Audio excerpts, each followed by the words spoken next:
ভুতুড়ে voter card খুঁজতে বাড়ি বাড়ি তৃণমূলের ব্লক সভাপতি। দলনেত্রীর নির্দেশে সারা রাজ্য জুড়ে তৃণমূল কংগ্রেসের কর্মীরা, নেতারা, মন্ত্রীরা বাড়ি বাড়ি ঘুরছেন ভুয়ো ভোটার কার্ড খুঁজতে। পূর্ব বর্ধমানে জামালপুর 140 ও 141 নম্বর বুথ নিজে ঘুরে দেখেন ব্লক তৃণমূল সভাপতি তথা পঞ্চায়েত সমিতির পূর্ত কর্মদক্ষ মেহবুব খান।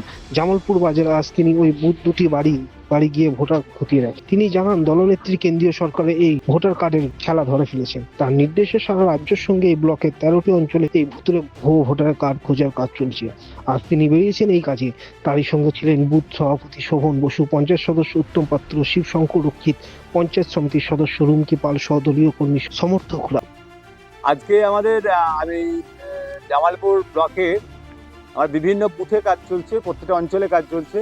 যেমন আজকে আমি জামালপুর বাজারে যে মাননীয় মুখ্যমন্ত্রী মমতা বন্দ্যোপাধ্যায় এবং আমাদের অভিষেক বন্দ্যোপাধ্যায়, আমাদের রাজ্য সভাপতি আমাদের সুব্রত বক্সী মহাশয় এবং জেলার সভাপতি প্রত্যেকের যে আজকে আমাদের যে নির্দেশ, যে আমাদের অনেকটা আগে থেকেই চলছে প্রত্যেকটা বুথে যে ভুতুরে ভোটার, সেইটা আমরা আজকে বাড়ি বাড়ি এপিক কার্ড আমরা চেক করতে বেরিয়েছি। আমাদের এখানে বুথ সভাপতি আছে, আমাদের শুভ বসু এবং আমাদের পঞ্চায়েত সমিতির মেম্বার আছে, পঞ্চায়েতের মেম্বার আছে এবং এখানে তৃণমূল কংগ্রেসের যারা সৈনিক তারা আছে। আমরা বাড়ি বাড়ি গিয়ে এবং ভোটার কার্ডের সঙ্গে আমরা ভোটার লিস্টের সঙ্গে মিলিয়ে দেখছি এবং এই এপিক কার্ডের সঙ্গে ওখানে কোথায় আছে নাকি কিছু মৃত আছে যেগুলো নাম আমরা বাদ দেওয়া যায়নি, সেগুলো আমরা লিস্ট করছি। সেটা আমরা নির্বাচনের আমরা ব্লককে জানাবো, বিডিওকে।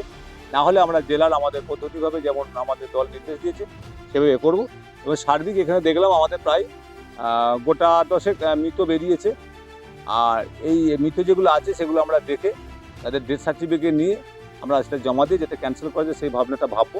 এবং প্রত্যেকটা এলাকায় আমাদের যেটা জামালপুর ব্লকের মেন হচ্ছে জামালপুর মেন বাজার, এখানে আমরা বেরিয়েছি, বাড়ি বাড়ি বেরিয়েছি। তো এখানে মনে হয় যেগুলো মৃত আছে সেগুলো আমরা দেখলাম। দাদা, মুখ্যমন্ত্রীর যে এই নির্দেশ ভোটার তালিকা ধরার আপনাদেরকে দায়িত্ব দিয়েছে, সেক্ষেত্রে নির্বাচনে এক্ষেত্রে কতটা সুবিধা হবে বলে?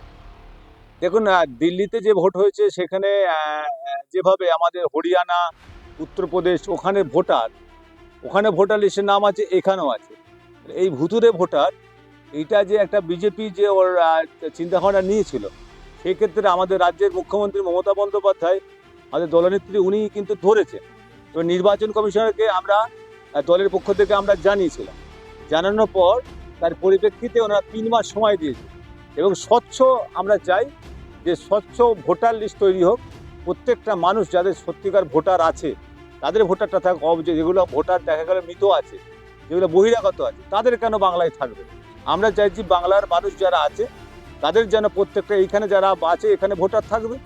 কিন্তু ভোটারে অবৈধ যেভাবে মানে ভুতুরে ভোটার ঢুকিয়ে দিয়েছে, তার জন্যই আজকে সারা পশ্চিমবাংলায় প্রত্যেক বুথে বুথে আমরা কিন্তু আমরা দেখছি, আমরা চেক করছি।